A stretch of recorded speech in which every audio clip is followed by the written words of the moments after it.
This is Algebra 1, Unit 8, Lesson 2, more work with parabolas. So when we left off talking about parabolas, we talked about the basic parts of it. So today we're going to look at the leading coefficient and see what happens when we do that.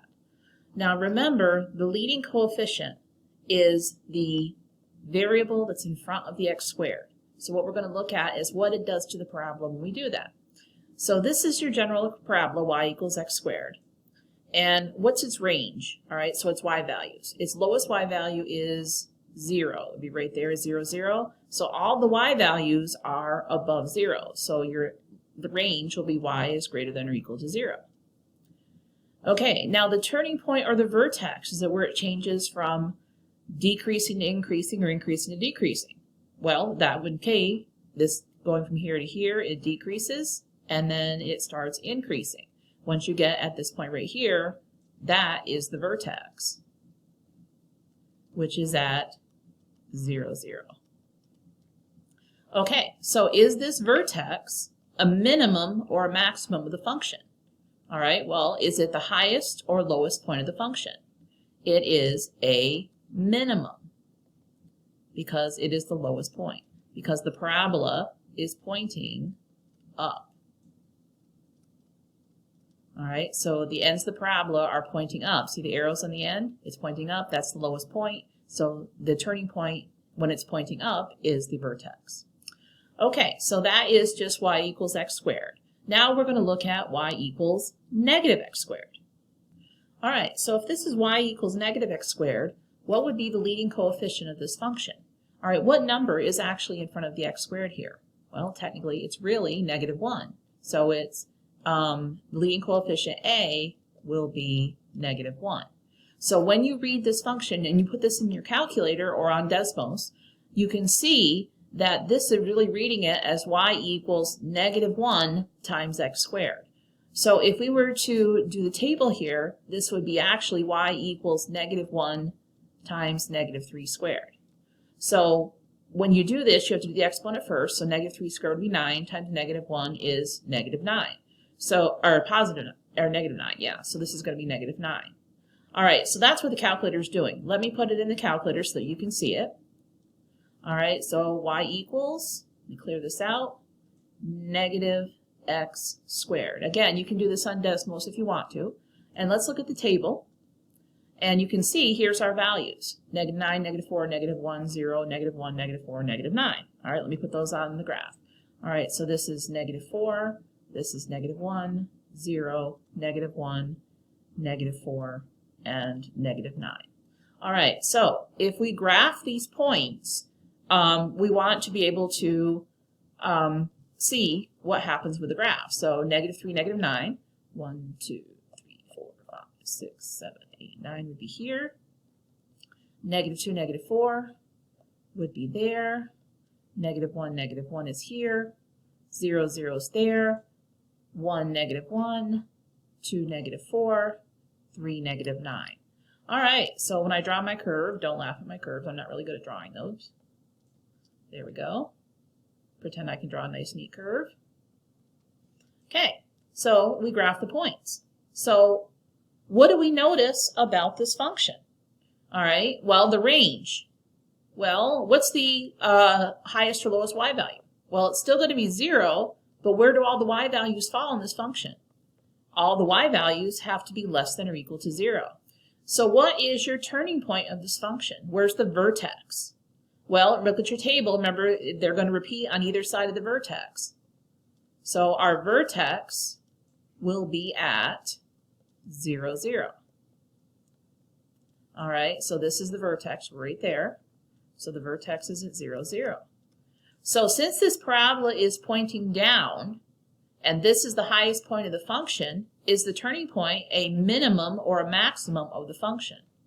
It's actually going to be the maximum because the parabola is pointing down. This is the highest point. That is the maximum. Okay, now the other important part about this is what actually happened to the parabola?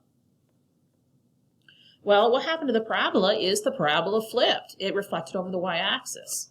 So what happened is the parabola flipped.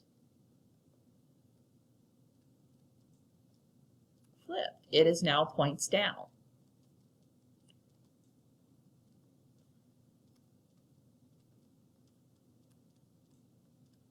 So that's what's important about the leading coefficient. So that's what the point of the lesson today is. For the quadratic, y equals ax squared plus bx plus c. If the a value is greater than 0, okay, if the a value is positive, greater than 0 means positive, the quadratic will open up. So the parabola will look like this. Okay? The vertex, which would be down here, would be a minimum. Okay? Now, if the a value is less than 0, which means it would be negative, the quadratic will open down. It's going to look like that. We'll pretend that's a U. It opens down like that. The vertex will actually be there. So the vertex will actually be the maximum of the function because it's the highest point. So the a value is very important. It'll tell you immediately which way the parabola is going to open, up or down, and if your vertex is going to be the highest or lowest point of the function. All right, so now we're going to use our calculator to sketch each of the following. Is the vertex the maximum or minimum value? All right, now let's make a prediction based on what we know about the leading coefficient. This is y equals 3x squared plus 6x minus 4. My leading coefficient is going to be 3. 3 is a positive number. So what does that tell me about the way it opens? It's going to open up. It's going to open up like this. It's going to look like that. All right. Now, if it opens up, will my vertex be a maximum or a minimum of the function? Well, the vertex would be down here, so that makes it a minimum. So let's see what this looks like. I've already got it in my calculator. Here's my calculator. Y equals 3x squared plus 6x minus 4. Let's see if it opens up and if the vertex is a minimum. Yep, it is. It opens up, the vertex is a minimum. Let's do a quick sketch of that on the paper. All right, kind of goes like this, comes down like that, and pretend I can draw. It looks kind of like that. It doesn't have to be perfect, but what I'm looking for. So my vertex is right here. Let's take a look at our picture. Negative 1, 1, 2, 3, 4, 5, 6, 7 would be my vertex. So that's my vertex right there. Is at negative 1, negative 7. All right. Now, if we scroll down a little bit here, we can put the vertex down here. So find the coordinates of the vertex is going to be negative 1, negative 7. All right, now to verify that is, let's go to our table, second graph. And if we look, here's negative 1, negative 7. How do we know that's the vertex? Because the values are repeating on either side of it. The y values are repeating. So that's how we know. All right, so, and it also says sketch the axis of symmetry on each graph and label it with its equation. All right, now remember the axis of symmetry is a line of symmetry that goes through the center of the parabola. So let's, whoops, hit the wrong one. The line of symmetry would have to go, let me draw my line here. I'll do a dotted line so you can see it. It's got to go right down the center of the parabola. It's got to go like this. All right, what point does that go through? That goes through the vertex. And what kind of line is this? It's a vertical line, so it's a vux. So the equation of this line is going to be x equals. What x equals is it going to be? It's going to be x equals negative 1. So the equation of the axis of symmetry is going to be a vux. It's going to be x equals the x coordinate of the vertex. That's how you know what the axis of symmetry is.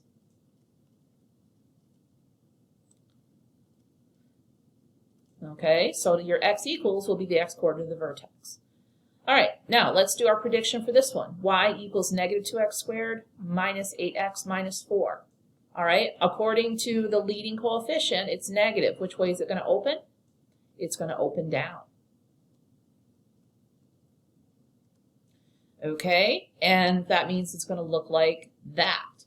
So the vertex will actually be up like this. Okay, so is the vertex a maximum or minimum of the function? It's the highest point of the function. It's actually going to be a maximum.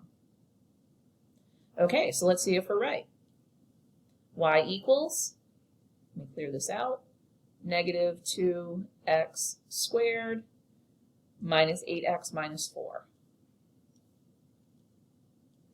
Okay, and if I graph this, does it open down? Yep, it does. It opens down like that. So we can see the vertex is at -2, 1, 2, 3, 4. So let's see if I can draw that. My vertex would be about there. -2, 4. And it kind of goes down like this. Oh, not like that. It kind of goes down like this. And it points down. Okay, so my vertex on this one is going to be at -2, 4. Now, what would the equation of the axis of symmetry be? Well, let me draw on the axis of symmetry. It would be like this. And again, it's going to go through the vertex. This is going to be x equals -2. So that's the equation of the axis of symmetry. Okay, so that is a little more about parabolas.